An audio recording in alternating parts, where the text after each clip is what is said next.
guys, welcome back to the channel. Just want to do this quick video, just talk about some news I heard yesterday.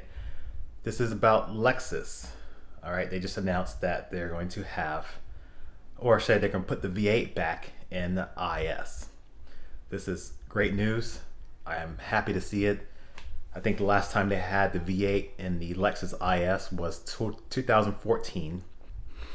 And then we haven't seen it since then. I think that engine kind of went towards the RCF and GSF, but I think that it's just something with the ISF, for it to being a competitor towards the M3. I think people want to see that back, and I'm happy to hear that it's coming back, but they're not calling it an ISF. They're calling it an IS500 F Sport Performance. But you still have an RCF and a GSF.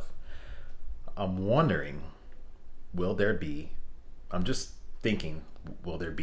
ISF with even more power, with more performance, that's going to be even more a competitor towards the new M3? Now guys, if you're new to this channel, I used to have an ISF. I've sort of kind of moved on to BMW M3 to F80.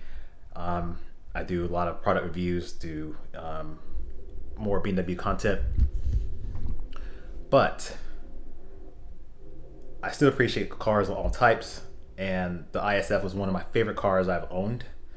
I took that car to the track. I have daily the car. It was the jack of all trades. I mean, really. I mean, I could just, and it never burned any oil, never gave me a single problem. So I think it'd be really good to see how well, what this second version of the IS with the V8 is. It seems like they didn't do too anything different. I mean, they added more power. It's 472 horsepower. And I think the last ISF was around 416 horsepower. But anyway, excited to see it.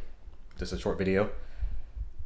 So, but I'll leave it off with some clips of me with my last IS.